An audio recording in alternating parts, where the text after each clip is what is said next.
I think people are worried that Donald Trump is going to be concerned about revenge rather than helping the country. Now, I'm of the opinion that you can actually do both. I'm of the opinion that doing things, taking steps to help the country, like jailing these people, would actually accomplish both. I think that would be very positive for the country and also give him a little sense of retribution. But I want to play for you Donald Trump here talking about, his future work and whether or not he would be concerned with that type of retribution. Watch. I think you have so much to do, you don't have time to get even. You only have time to get right. Well, revenge does take time, I will say that. It does. And sometimes revenge can be justified, Phil. I have to be honest. Sometimes it can. But is the country better or worse for them going after you? I think the country is really worse for what they've done. And I think you see that when you look at the poll numbers. When you see that almost $400 million has poured in since this horrible decision was made. That was a few days ago. Numbers that nobody's ever heard of in politics before. It's a great honor. The people of our country get it. They're very smart. Taken as a whole, I have to say, they're very smart. But it's been an honor being with you. It really has. And I think you'd be very proud of the job we do. So I'm just saying. Yeah.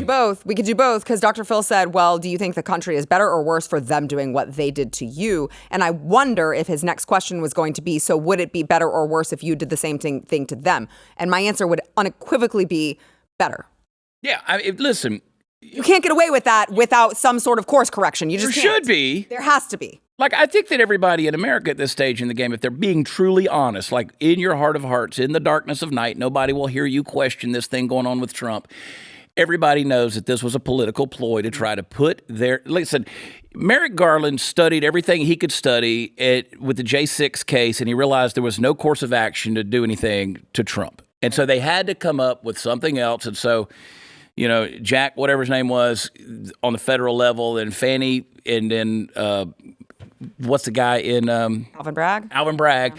On the state level, they get these guys, they drum up stuff. It's a misdemeanor that's off the books. It's over. The statute of limitations over. So they got to find another law that was broken that in connection with that. They got to drum this whole thing up. And they got 34 convictions where the judge says you don't even have to be unanimous on the convictions. So everybody looks at that and goes, oh, this was a political stunt. They do this in communist countries where you try to jail your opponent. We want to make sure that he can't. But here's what happens when you cut the head off that snake. Two more grow back. $400 million raised in just a matter of days after a conviction. That's why if I'm Trump, I'm like, keep convicting me, I guess. Listen, you tried to cancel a guy like Joe Rogan. He's bigger than ever. You tried to cancel Tucker Carlson. He's bigger than ever. You tried to cancel Jordan Peterson. He's bigger than ever. The list goes on and on and on. You martyr these guys, and I promise you, from that blood springs a lot of stuff, man. And I tweeted it yesterday, I think it was. I said, and I was drinking tequila, so I don't really remember, but which is daily. But I said, put him in jail. Please, for the love of God, put Donald Trump in jail. It's the best possible thing that could happen for his election. Yeah. Put him in jail. We need it at this stage in the game. This guy has managed to not even hardly campaign. Right. Well, because they won't let him. They won't let him. They won't let him. Look at what he's got. Look at the polling. The polling is still neck and neck on this stuff. And depending on which ones you see, he's several points ahead. But to raise almost $500 million in less than a week. And listen, half of that's from small donors. Right. That's $100, $50 from people like me and you. Yep, because people are saying we can't stand by and watch this happen. And by the way, I know we got to take a break. By the way, you won't have to do all of these jump through hoops and do all of these gymnastics to try to drum up a crime that didn't exist. All of the Democrats' crimes are right in front of us. Looking at you, Bob Menendez, with your gold bars all over the place in your closet. What happened with that dude? Is he in prison yet? No. See, exactly. That's what I'm saying. So you don't have to reach very far to find the crimes there because they're all criminals. All right. Are you going right to the break? Can I make one statement? Jill Biden is on an airplane today flying from France to the United States to be in court with Hunter Biden and then turning around on an airplane and flying back to France to be with Joe Biden because he probably shit himself. And you're going to tell me that administration has a heart for the blue-collar worker of America? They're doing it on your tax dime. Thank you. You're right. That's criminal.